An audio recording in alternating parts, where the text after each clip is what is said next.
This happened just last year.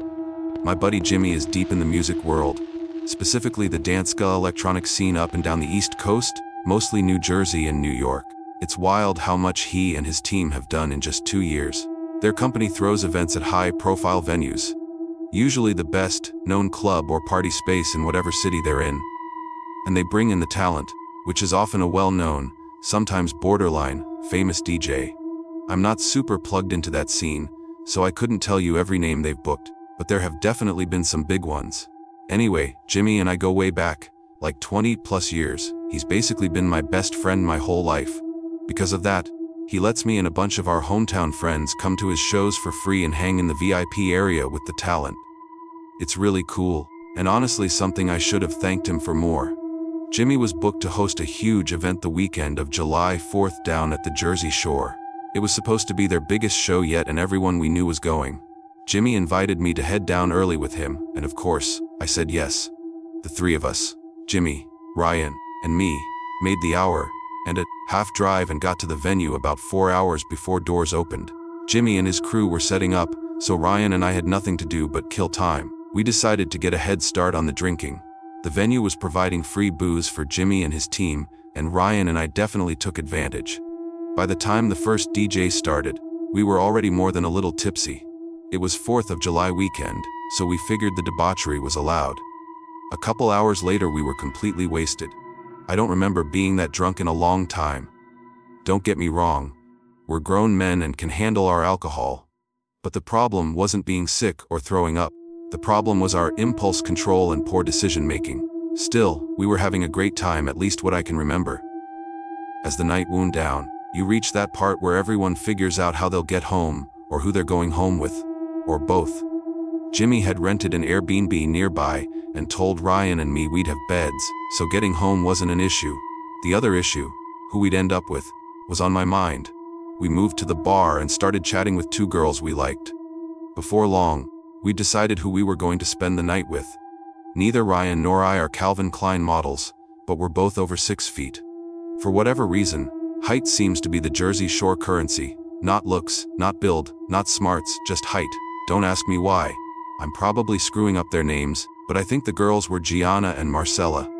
This is around where my memory starts to fuzz, so there might be gaps. From what I recall, Marcella suggested we all leave together and keep the party going, which Ryan and I were game for. Gianna handed us each a drink and insisted we get on their level before leaving, even though we'd both already consumed what felt like a small ocean of alcohol. It's a bit odd for girls to be buying guys drinks, but these 2 clearly had money. You could tell by how they were dressed. After we downed the drinks, the 4 of us headed out. Once outside, Marcella said we should go back to her place, which was close by and right on the beach. I was surprised.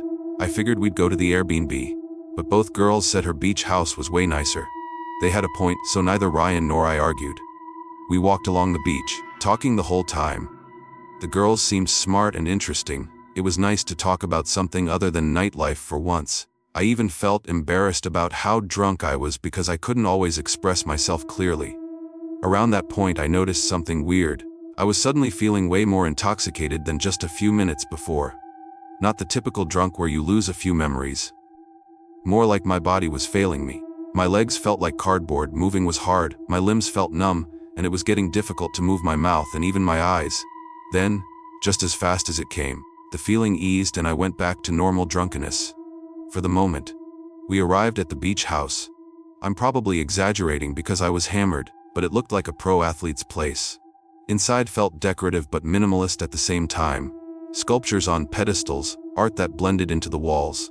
It was so far from anything I knew. I wish I'd taken a picture, but that wasn't on my mind. Not long after we got inside, Ryan and Marcella disappeared together into the house, leaving me alone with Gianna. She leaned in to kiss me, and that's the last clear thing I remember. I remember her leaning in. After that, the story goes dark. There's a huge gap in my memory after that moment. Several hours that I cannot get back no matter how hard I try. The strange part is I know I didn't fully black out in the usual way. I've blacked out before but always retain scattered memories I can stitch together. This was different. I even had texts on my phone that showed I was awake and sending messages during that time, but I have no recollection of sending them. Ryan experienced the same thing at basically the same time, which made it even less likely this was just a typical blackout. The next thing I remember is waking up with the sun overhead in a random patch of bushes an hour away from the shore. My phone wasn't in my pocket. In fact, none of my stuff was. My wallet and keys were gone. To make things worse, I wasn't even wearing my own clothes. I had on a stranger's outfit, and not Ryan's either.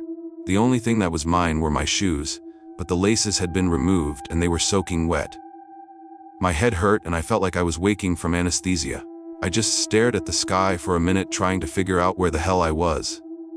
The bushes and my wet shoes suggested I'd been in water, but I didn't smell like salt water or chlorine. The blankness was the worst part. I couldn't remember anything after Gianna leaned in. Panic started to creep in. What if I'd been in a fight? What if I'd been drugged? I had no reference point for the last 10 hours. I stood up and realized there were no landmarks. It didn't look like a beach town. The road curved into trees, but a 7-Eleven was a few hundred feet away, the only sign of civilization, so I walked there. I asked the clerk if I could use his phone, saying mine had been stolen. He hesitated but handed it over. The only number I had memorized besides my parents' was my sister's, so I called her. She answered. I explained what I could, and she gave me Ryan's number. I called him several times with no answer and started worrying that whatever happened to me had happened to him too.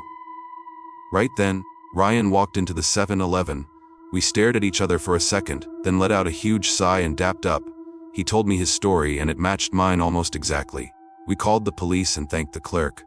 At first the officers took our story seriously, but as we talked, their tone shifted. They kept hinting that we might just have been too drunk and wandered off. They weren't accusing us, but you could tell they were skeptical. I told them it was unlikely we'd drunk, walk an hour to a random town. I gave them my sister's number and she started tracking my phone using Find My iPhone. To our surprise, it showed up in the middle of a parking lot a few minutes away. The officers drove us there and, sure enough, both our phones were on the pavement next to each other. Getting the phones back strengthened the cops' theory that we'd simply been drunk. They suggested our wallets must have been lost the same way. We asked them to check the house Marcella claimed was hers, but they weren't interested. They seemed to think we were too inebriated to remember properly. One officer even said, "He's more messed up than you think."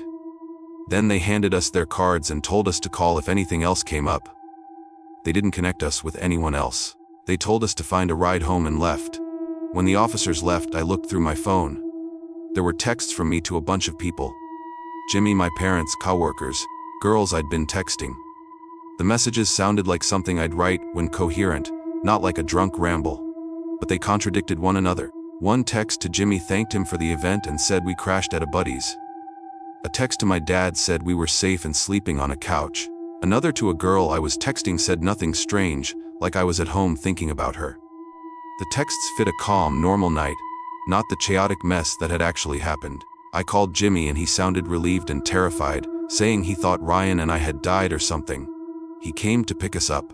Ryan and I canceled our cards, but none had been used. On the ride home we ran through possibilities. We were sure we'd been drugged, but why the weird behavior? Most roofies just make people fall asleep. They don't create this mix of conscious texting and complete memory loss. And why would anyone go to the trouble of robbing two random guys then, drive them an hour away and dump them? Why switch clothes with them? Why not use the cards? Jimmy thought we'd been targeted, but we were the ones who initiated contact with those girls at the bar. It didn't make sense. Worse questions bubbled up. Who drove us to that town? Who changed our clothes? Was it those girls or someone else? As crazy as it sounds, Ryan and I checked ourselves for cuts to see if our organs had been taken. We were that freaked out. But there was nothing. We decided to go back to the shore and find the house. We retraced our steps along the boardwalk and eventually found the house on the beach. We walked up and rang the bell. An older man opened the door and asked what we wanted. I didn't want to over-explain or sound insane, so I stuck to a simple line. I asked if a girl named Marcella lived there, or if he had a daughter or granddaughter that age. He said no. I made up a story about a girl lying about living there, which he thought was funny, and then we left.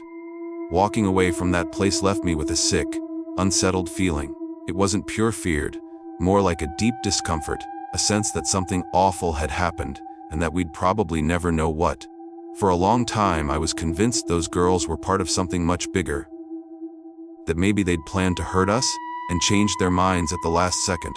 I don't expect an update, but if anything else happens, I'll share it.